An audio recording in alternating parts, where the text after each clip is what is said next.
Hi, everyone. Welcome. Thank you all for joining us this afternoon for an artist talk. My name is Hannah Katz, and I am the Grant and Education Manager here at Dieu Donné. I use she, her pronouns. Dieu Donné is the leading cultural nonprofit organization dedicated to serving emerging and established artists through the collaborative creation of contemporary art using the process of hand papermaking. Based in Brooklyn, our programming includes residencies, fellowships, and workspace opportunities for artists, workshops and educational programming for all ages, and exhibitions and publications. You can see recordings of all our past virtual artist talks on our website or YouTube page. In this webinar, you can turn on automated captions by clicking the closed captions button on the bottom of your screen. We'll answer questions at the end. It's very helpful to receive questions throughout the talk through the Q&A box so that we can jump right into it when we get to the Q&A portion. Finally, I'm honored to introduce today's guest artist. Alejandra Arias Sevilla is a visual artist and collaborator born in Mexico City and now based in Brooklyn, New York. Alejandra received a BFA in Intermedia from Pacific Northwest College of Art. She was awarded the Undergrowth Educational Print Fund at Mullowney Printing in 2021 and became the lead printer from 2021 to 2023. She is the 2024 Marabeth Cohen-Tyler Print Paper Fellow here at Dieu Donné and has completed residencies at Stelo, Camp Colton, and in Cahoots. Her work has been featured in the Oregon Library Association Quarterly and can be found in the Albert Solheim Special Collection. She has led printmaking workshops in Black Hole Press, Independent Print Resource Center, Mullowney Printing, and PNCA. She also will have a workshop here at Dieu Donné next summer. Alejandra currently works at Hunter College as a print tech. The Marabeth Cohen-Tyler Print Paper Fellowship offers an immersive studio mentorship opportunity for a printmaker working with Dieu Donné master papermakers, gaining practical experience working in a professional papermaking studio.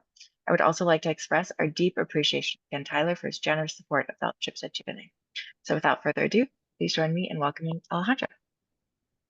Thank you, Hannah, for the introduction. And thank you, Ken Tyler, for the wonderful fellowship. It is really unique form of education to learn and make in studios like Dieu Donné. Since the fellowship, I started to think about my relationship to paper, and it's really based on books and letters.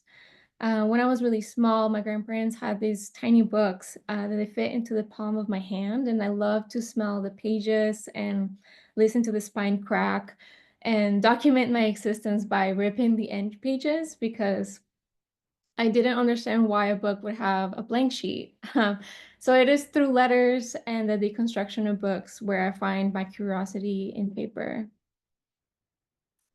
Prior to coming to the fellowship, I had a pretty strong print background, and my practice is founded in printmaking, seeing it as a series of translations where there's loss, gain, and deformation. And letterpress is at the center of how I approach to making. Even in moments where I don't have access to a press, I find myself creating lists, taxonomies, or blocks of text in order to digest what I'm thinking about. Oftentimes I use limits as guidelines to create compositions. Letterpress is very rigid and it is a world of squares and rectangles. So I find myself breaking away from that grid by creating more fluid compositions and oftentimes breaking rules, although no type is ever damaged in the process. I just really enjoy being playful through all the rigidity that letterpress is.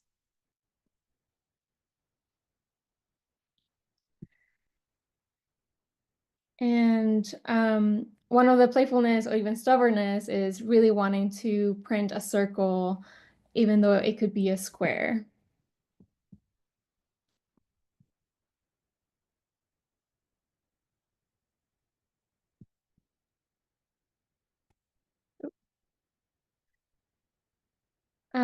Prior to coming to Dieu Donné as a fellow, I was working at Mullowney Printing for 3 years.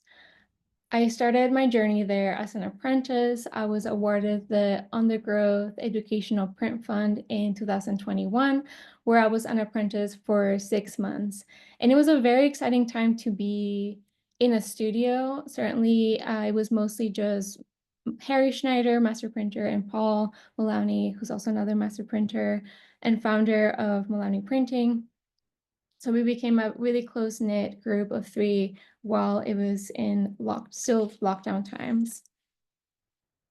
And during my time doing the apprenticeship, I learned everything that Mullowney Printing has to offer, from relief, lithoplates, monotypes, etching, especially photogravure, and a particular skill is Japanese scroll mounting techniques.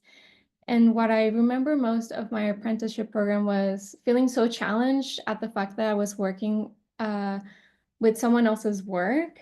But then I got to really learn what it's like to problem solve and focus on the technical aspects of these techniques and hone in my craft.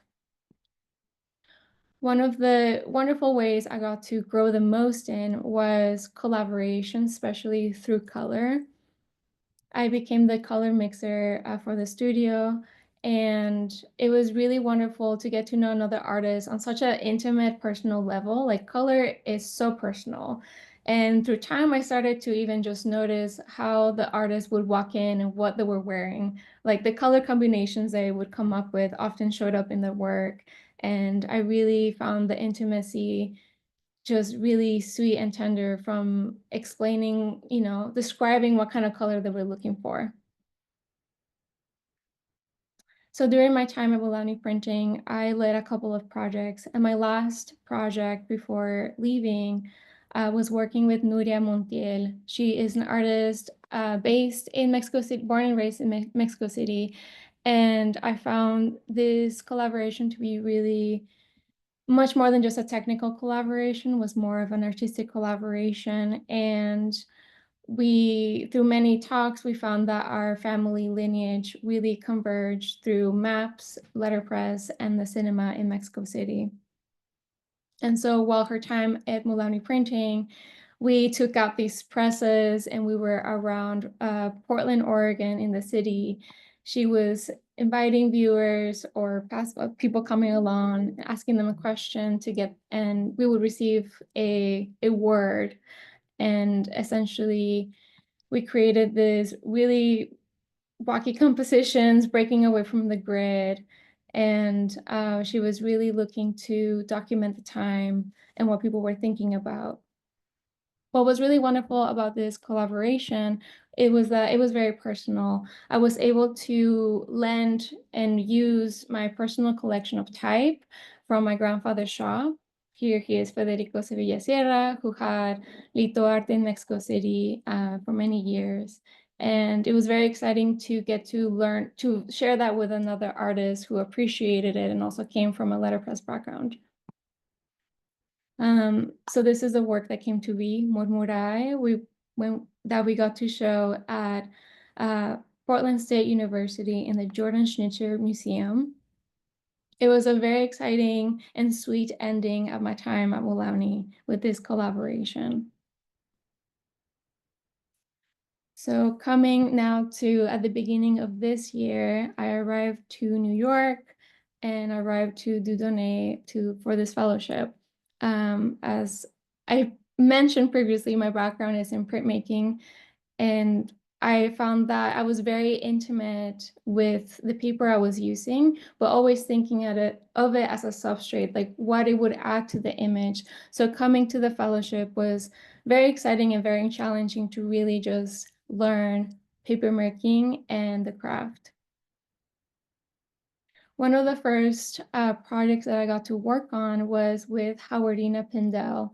I believe that this was the start of her third cycle of collaboration with Dieu Donné, and it was very exciting to ground myself into something that I was familiar with, so color and printmaking. So these plates had been made prior to my time. It was really exciting to just see a plate and figure out a way that could be printed differently. And so just by noticing what she was wearing in her interviews and what the color combinations she would put on and how she would describe colors through like the vibrancy, I came up with this form to have multiple colors in one dot. So by inking the plate up and making sure that some of the ink stays within the number, like a halo, and then using a roller to essentially roll on a nice smooth color, creating those like color vibrancy compositions. So this is some of those colors, and it was very exciting to get to know an artist or just talk to an artist such as revered as Howardina Pindell, and just getting to hear her describe the colors was really wonderful and definitely a highlight. And so soon we embarked into printing. I don't even know. It must have been like well over 100 prints. And we essentially needed somewhere between 16,000 to 20,000 dots that are hand punched to cover a sheet that's 40 inches by 60 inches. Here we are placing the dots. I believe it took, gosh, like about a week or so to fill this. But it was very exciting to see a project from beginning to end, and to understand the many steps and the many hands that go through it. It was also very exciting that R21 has published a special on Howardina Pindell, and this is one of the pieces that is highlighted to show the collaboration and relationship she has to Dieu Donné.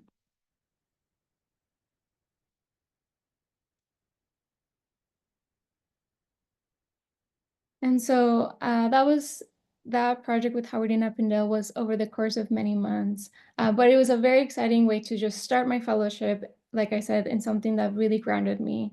Something that was really also exciting was getting to learn how to live in the world of color in a papermaking studio, and getting to learn how color or pigmenting works in a different technique. And I found it was a bit of a learning curve, understanding how fibers take color, how to use the pigments, what pigments really can offer within these techniques.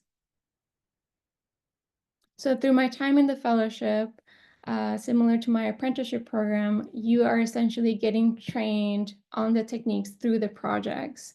So every project was vastly different, and I'm very thankful that I'm very lucky that I got to work on a vast majority of projects during my 8 months at Dieu Donné. It was very exciting to work on the 3 paper variable projects, highlighting Holly Cooley's, Lakila Brown, and Matthew Kirk. It was also very exciting to learn how to pull large sheets. Like you see this on the right as a 40 by 60 sheet, and that very important studio tact of just like coordinating with the person you're working with. It almost becomes this dance. You can see we have a big height difference, and it was often just like trying to coordinate, okay, we're not going to overcompensate, let's do this. And it's always that skill that is the most important in a collaborative studio, but it's also really exciting to get to be with other people and get to learn from them and with them. These are also some of the other projects I got to work on. And with every project, as I was learning, it just felt like I was adding to my library of resources, right? Like what I was thinking, how does this make sense in my world, or like what I would like to investigate. So coming into New York, it was very exciting to be in a large city. I was living in Portland, Oregon for many years, and while that is home, I was very much ready to move on onto a larger city. And I was really surprised and enthralled by a lot of these window guards and iron wrought works. And I started to photograph them, and I found that they were just as similar as to the ones that covered the landscape in Mexico City. And over time, I became really enthralled with their shadow. I was really enamored by the translation of the object, right? And how it became deformed through light.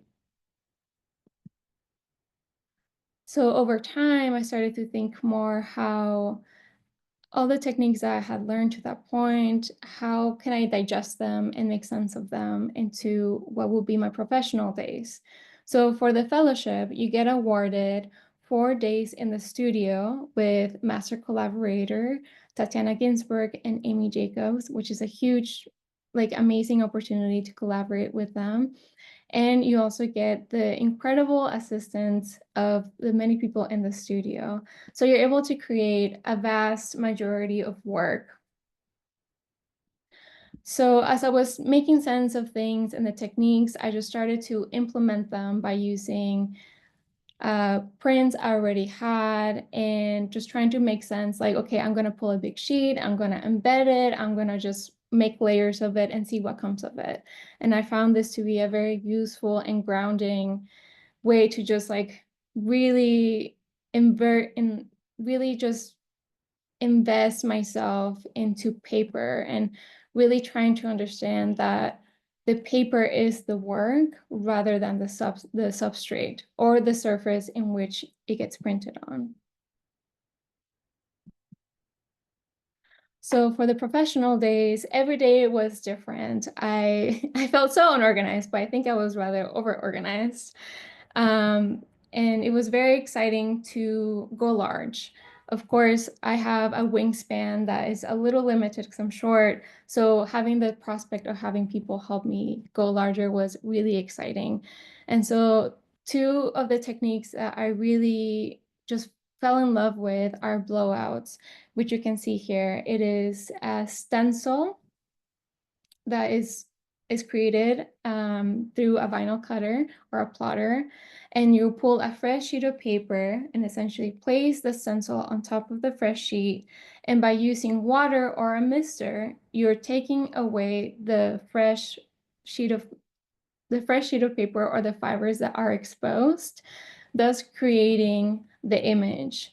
And it took many hours, I think like an hour or a little bit more, to just get a blowout of this size. This is a 40 by 30 sheet of paper, and many hands, as you can see, to just remove the stencil carefully.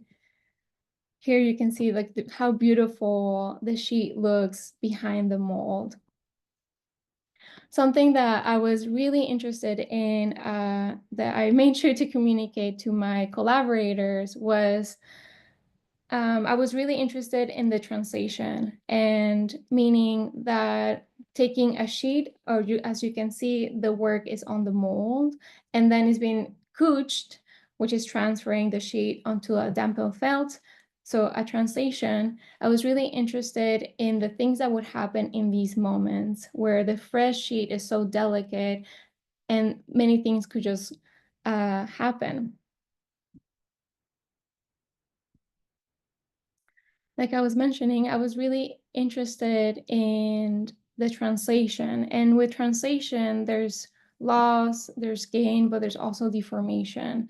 And while these stencils, I was thinking of them as a matrix, which I could use to create multiple images or reproduce the image and create multiples. I was really interested in making sure that every image was unique. And that came with very easily. That came with having different hands in the studio. Everyone saw things differently and approached to them differently, just with the note, like, just let it be. If it's ruined, if something happens, if you think it's ruined, just let it be, because I know I like it. So it was very exciting to see what came off it. And one of the many things that I learned during my fellowship is while the work looks so different while it's wet. And then you go into the dryers and let it dry for a week. And then you reveal it dry. And there's so many other moments that come of it that are really, really exciting. Another technique that I was really interested in are watermarks. The images are created essentially by using this like sandblasting material, which is rather thick, that you place on the mold. And so when you go use the mold, a very thin amount of fiber is placed on the image, thus creating the image. And you can easily see it if you hold it against the light. And I was really interested in using these two techniques, blowouts and watermarks, because they're very subtractive ways of making. And I found that it was very similar to how you would approach to a relief plate. You have a plate that's wood or linoleum, and you're carving away to essentially create or reveal an image, or even when you're about to go etch a copper plate, and you're essentially taking away material to create an incision or create a line. And I found that to be a very beautiful way to understand papermaking and create images. So I was mentioning one in the wet papermaking studio, these things look so differently than once they're wet. And similar to the watermarks, I was working with Amy on these, and I was like, Amy, like, I don't want them to be perfect. I want them to have bubbles. I want them to have wrinkles. I want them to have these like histories within them, because it's so enticing to have like incisions and inclusions and just understanding or just being drawn to the fiber itself. So we worked on a large bat, and over the course of 20, we were changing the color, essentially working from very, very light abaca to a very deep, deep blue. And as you can see, like up close, you can really, really tell like all these inclusions or things that happen in the couching process or in the translation where the image just gets even more deformed and the shade gets wrinkles that I just found really endearing. So after I finished my fellowship and finished my professional days, I was in Portland, Oregon very briefly, and I was able to go back home to Mullowney Printing and use their studio. So thank you, Paul and Harry. So I took these type that my grandfather gave me. It is a script type that's really beautiful, but completely damaged. And I'm always really enthralled by its shape and form. And it is an image that I use to make the watermark itself. So I was interested in printing that same type onto the watermark. And though I print a lot and think of multiples, I feel like my letterpress practice is one where I see it as drawing. I make these really complicated lockups. But however, I'm not using it to print an entire edition. Every print, I'm shifting things or moving them around or shifting the paper in a different form so I can get a little line here, a little line there. And I find that a large press and just using the limitations as guidelines is really useful to create these drawings. One of the wonderful things that the work revealed to me was that I was really focusing on light and exploring light a lot. Both for a watermark, you need light in order to perceive it, but also even for the blowouts, there are windows. And it was just a wonderful moment to, I don't know, to sit with yourself and be like, wow, like the work is really driving me towards this direction, and get to learn about myself a little deeper. Another set that we did, this is Tatiana and SR and Lauren. We worked on these guards. They're called borderings, and I was really enthralled with taking the shadows of the window guards and making an image of them. Not only having the window guards, as I shown before, which are the blowouts, but then also having these to be darker and moodier and really express like how I experience shadows. And what I keep mentioning is how through the many steps that are the process, every step it looks different. So coming from, as you can see here, the wet paper studio, when you're looking at this piece and you're like, it's done. Right before it goes into the dryer, there's certain things like cotton looks darker than it really is, and linen looks a little bit lighter than it really is. So once the work is dry, it's like another revelation on just the process itself. So it was really wonderful to to see these and just be amazed at what the fiber really does. And I feel like the that was the most like wonderful part, but also the most challenging was to really, really understand that the fiber is the work. I keep mentioning it, but if you've been printing for a long time and you become so intimate with paper itself, it's a surface that you respect and you see it as a craft, and you really get to know to use like certain papers for what. But you don't always see it as just a work. So after my fellowship days, it really felt like a big awe moment of wow, like paper. I mean, I knew paper was magical, but it's just quite different to work on something for yourself and then really see it unravel before your eyes. And a similar note I gave to the people I was working with during the professional days was let's just let things be. And I was really, really wanting to, in every iteration of the works, that there will be deformation of the line. As you can see on the left, it's a linen. You can see some of the bubbles, some of the creases, but also you can see some of the lines completely deteriorating away from the guard or the image. And on the right, it's a cotton, and just understanding how all of these fibers present such different qualities, and just being able to be in awe with them.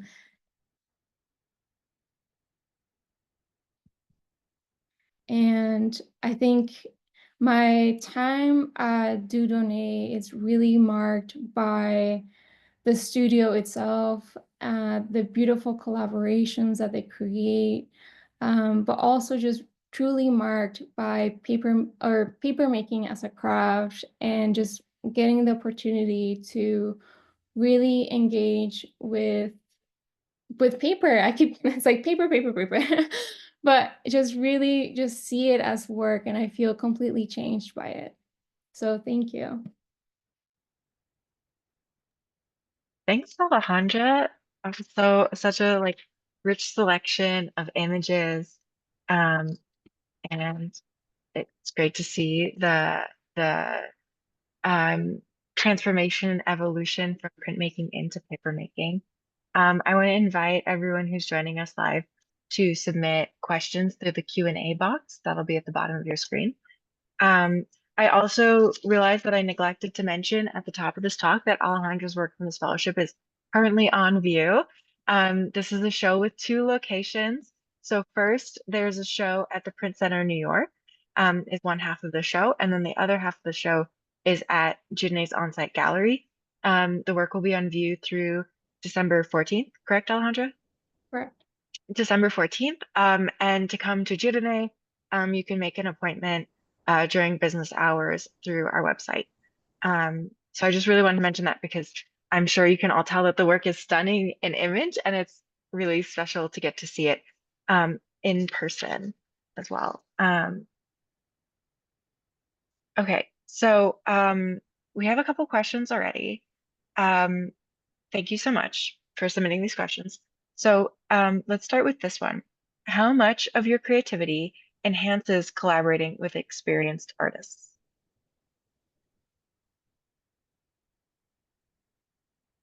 I think a lot. I feel like collaboration is just as much as a creative process as being an artist. It's just very different. You're really getting to focus on the craft, the technical side, the problem solving, the scope of the project, the artist. And so having a background in collaboration, I feel like you're able to absorb all these little worlds that an artist is, and you get to learn from them through their own point of view. And I mean, I am influenced by so many of the projects all of the projects that I have worked on, even if they're someone's visual aesthetic is vastly different than I did. I know I am affected and influenced by it. So I feel like collaboration is a great part of my practice. How did you find the experience of going from working as a collaborator at Mullowney and at Dieu Donné to suddenly like being an artist with collaborators? Mm. Oh, it was, you know what? Every collaborator has their own language and is so different. How Paul is, how Harry is vastly different that how Amy and Tatiana is, and even within those two groups, they're very different to how they approach things, right? And so I felt like I got to just absorb so much on how these master collaborators do their approach things and guide artists through projects.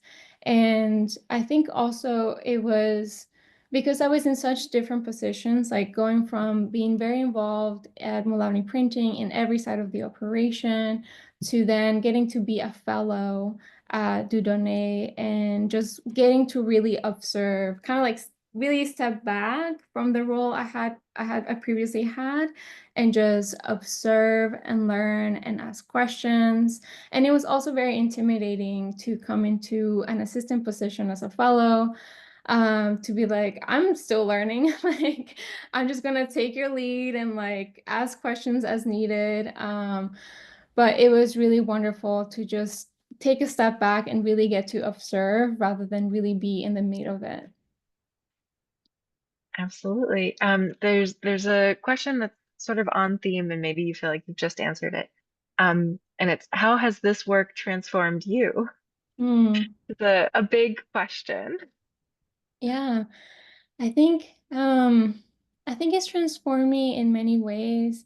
I think one of the largest things is that it has pointed out to me that I am investigating light and I need to there's something about my relationship to light that is pointing towards and I think one of the like biggest difference is while being in New York is that there's so much more light like during the winter at the Pacific and like in Portland, Oregon, or the Pacific Northwest, it is vastly like gray year round. Like 9 months out of the year is just grayness. And so encountering these like very dramatic shadows and very dramatic light was just it just felt like a renewed sense with this relationship to the sun.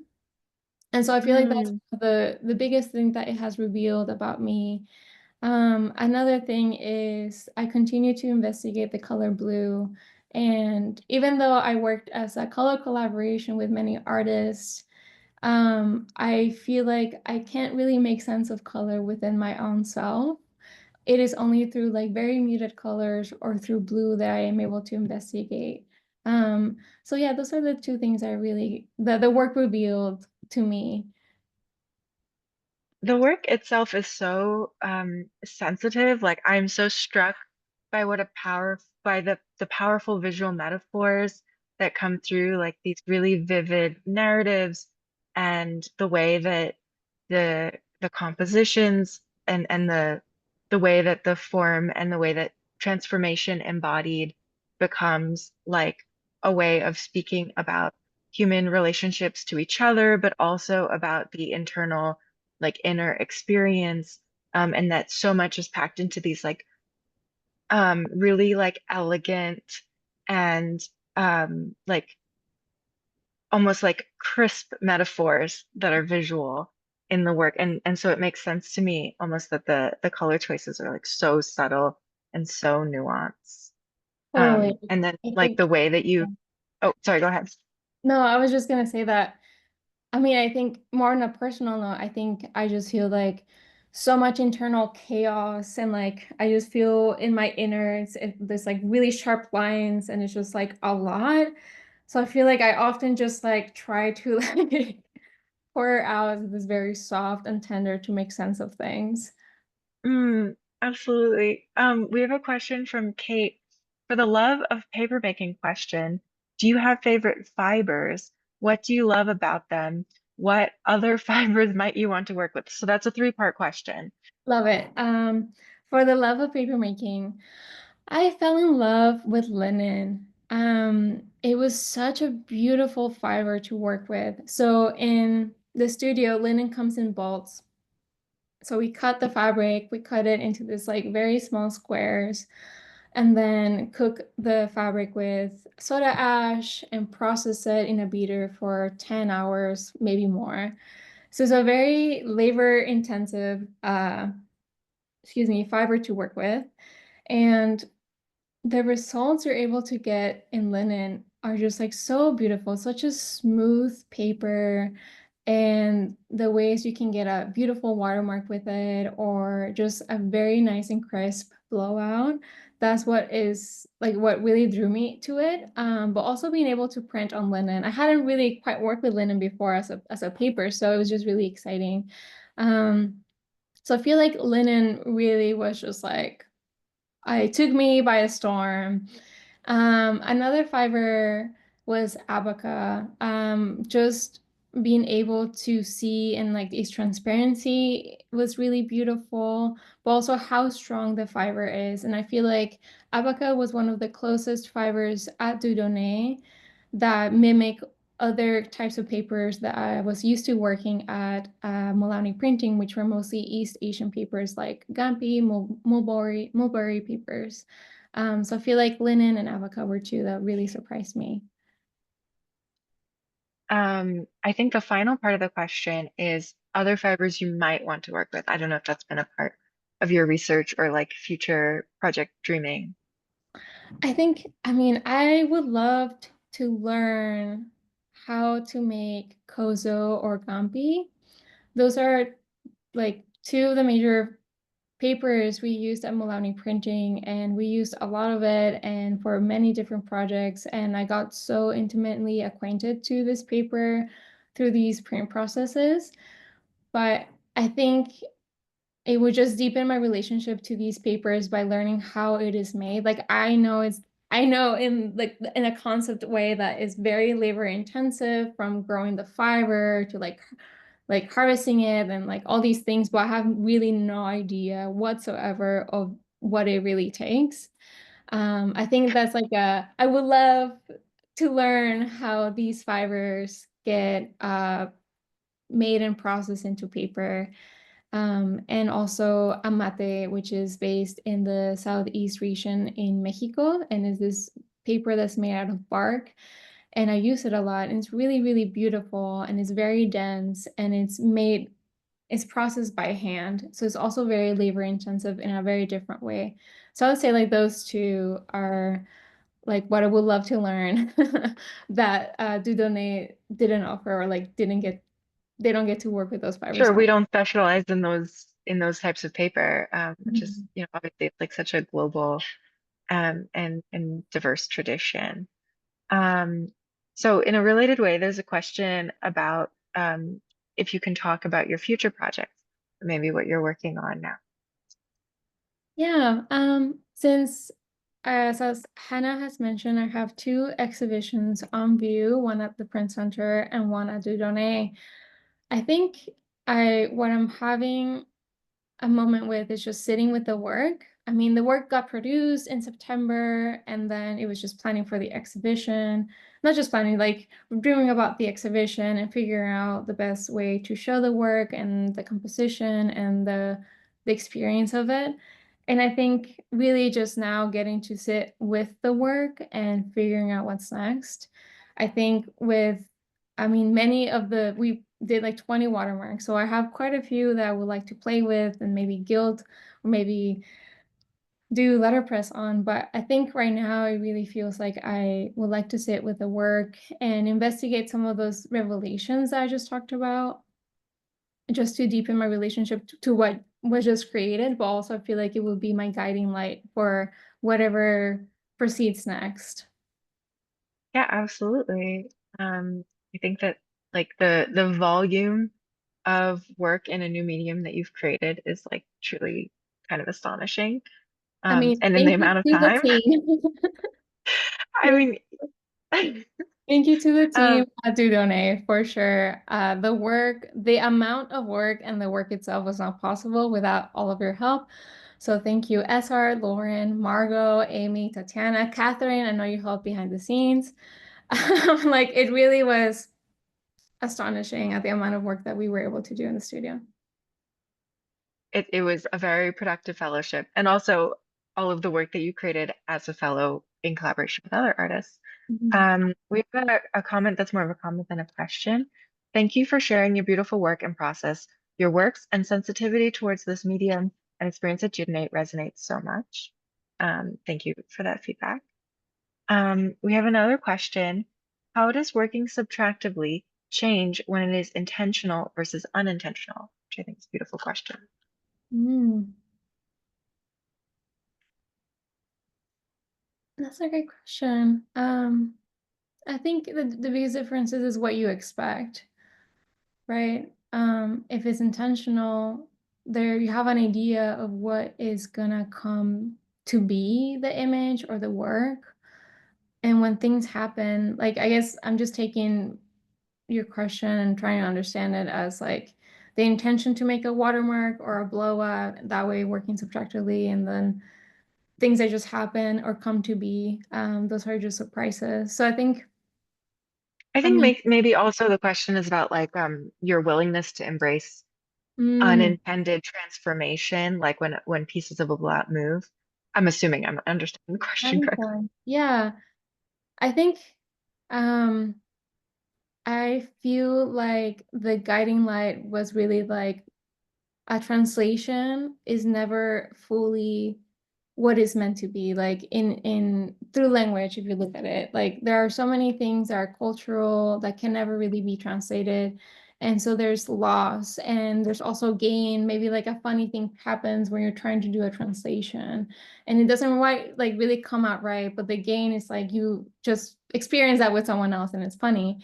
Or in terms of the work, it's like the expectation really is for something to happen and you have no idea. You don't expect that the image will come out the same. And I didn't want, I think, working so much with multiples, with being in a professional print studio where you have long editions, I feel like the motto at Mullowney Printing was not perfect editions, but really well-made editions. And just taking that with me and understanding that this is a craft, this is handmade, and the things that come in the process are always surprises. Even if you've done this technique for a long time, you will always be surprised by something that comes along in the process. And it was really just about embracing that intentionality, as the person said, and just letting it be. And so I feel like it was really wonderful to see what came to be, because also it wasn't just me in control of making the work. I had many hands on deck, right? So it was really letting them know that I didn't want things to be perfect and just letting them also make certain decisions or guiding them of like, this is fine. I want more things to happen here, and just letting it be. The work itself really celebrates or seems to celebrate like very close observation, both from what you're drawing inspiration from and also the way that so much meaning is being pulled out of these really small moments of transformation, like very subtle changes in the blowout and in the movement of fibers, in comparison to the whole work, which is like, we're talking about what some artists may consider like a quote unquote mistake, but the craftsmanship in the work is still like very impeccable. They're not mistakes at all. Um, but they're also quite subtle. I'm not sure if you like had a chance or have had chances throughout this exhibition to observe how people are responding to your work, or if any responses have surprised you, if people have been like engaging with that close observation. Yeah, I think what I always admire about other people's works are creating small moments, like the moment where you're seeing it from afar and then the need to come up close and really just investigate and maybe like experience like all these sensory things because it's an object in front of you. And I think I'm most pleased to see others interact that way with the work, because that is like my favorite way to really engage with an artist's work. And it's always really lovely to hear, like at the Print Center opening, it was really lovely to hear. Like a lot of Latin Americans were like, yeah, like the Iron Guards also speak to me in this way, and the conversations that came from that, or just like the familiarity we all have with these objects that, Mhm. and many of them are like, I hadn't really considered them. And I thought that was really beautiful because now what I think of from the many collaborations I've worked on is the things that I'm left with. Sometimes I am about like walking about and I see a color and it reminds me of Javardina, and that's really special. And I think it seemed like some of the pieces created that same sentiment to them, that they were able to go out into the world and be like, oh my God, the shadow of the guard reminds me of Alejandra's work. And that was really sweet. I have definitely been experiencing that walking around the city, thinking about your work with the beautiful shadows. Um, Maybe since we have a little bit of time, can we skip back to, I think we went a little quickly through the Howardina work, and um, I think that your contributions and the subtlety of this color gradient that you developed are just so stunning. Maybe you can explain a little bit more the stages of how everyone came together um, to make that layered piece with the dots and how the color process came to be. Yeah. Because I think maybe some people who are with us don't understand like the many layers happening in, oh, I think we just scooted past it. Or, well, actually, maybe you want to start with the process. Yeah, so these dots are rather small. And so I think really focusing on that color vibrancy within a dot was a challenge on itself. Like, how can you communicate so much with a small object? And then developing these color nuances for Howardina, or just looking at how she views color, was really important. And so when it came to building, or not building, rather making this large piece, as you can see in front of us here, we have a sheet of abaca, of this green moss abaca. And then, as you can see, there is string, both vertically and horizontally laid strings. So these little squares are created. So each dot has like a little home, if you will. And so there's a sheet of abaca, then the string is laid on, and then there's another sheet of abaca. So if you think about it, it's a bit of a string sandwich, as the best way I could explain it. And then we are carefully putting these dots down in each individual square. And so we wanted to create a gradient. Just as I was printing them, every print had a gradient from purple to this moss green color. And so we wanted to replicate that gradient by starting with this deep green color and moving along with like all the color shifts essentially, and land on a very deep violet. And so, just like many projects at Dieu Donné, especially that are large scaled, many hands are involved. My involvement in this project was really the printing of the dots. Margot, a junior assistant, she hand punched all like 20,000 dots. Shout out to you. And SR, Tatiana, and Amy, and Catherine worked on making the sheets and laying down the strings. As you can see here, we have laid down extra strings on top as guiding lights. I think it sometimes is really hard to see where the square is, but this is the finished piece. And I think with large scale projects like these, it is always really exciting to be a part of it from the beginning to end. In fellowships or in small timelines, like 6, 8 months, like you might start a project, but you might not always get to see the finish. And so it is very rewarding to get to see the finished piece and see like all the color vibrancy within the dots. Thanks for moving backwards a little bit and sharing a bit more detail. I think the first time I saw your samples for this Howardina project, I was just so blown away. These are so stunning in person, and the way that the color moves is just so mesmerizing. Um, Maybe for the rest of this talk, we can skip back to like the images of your work. Yeah, absolutely. Just like keep enjoying more of those. Um, 'Cause I think they're more fun. Um, is there any like particular artist that you worked with at Dieu Donné that you think informed the way that you were making and the way that you decided to approach your projects, or was it kind of like an equal contribution from everything you were exposed to? I think, gosh, that's really hard to say. I think it's more in terms of like techniques. Like my first day at Dieu Donné was just doing a blowout. We did two blowouts that were 60 inches by 40 inches, so rather large scale, and it's pretty much all hands on deck. And I didn't really understand. I just joined in. I didn't really understand what was happening, but it is always funny to think back and be like, oh yeah, I ended up doing blowouts.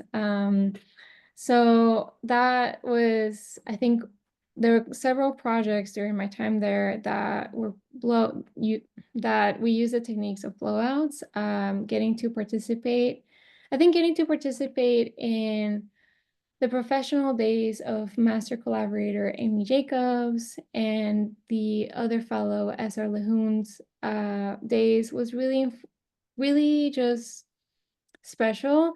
When you're collaborating with an artist, there's also this sense of professionalism. This relationship is close, but also it's not always personal. So really getting to work with Amy and SR on their work and on their days felt really close and intimate and personal.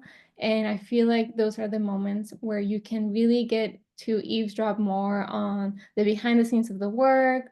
What are they thinking about their considerations or how they're thinking of their process.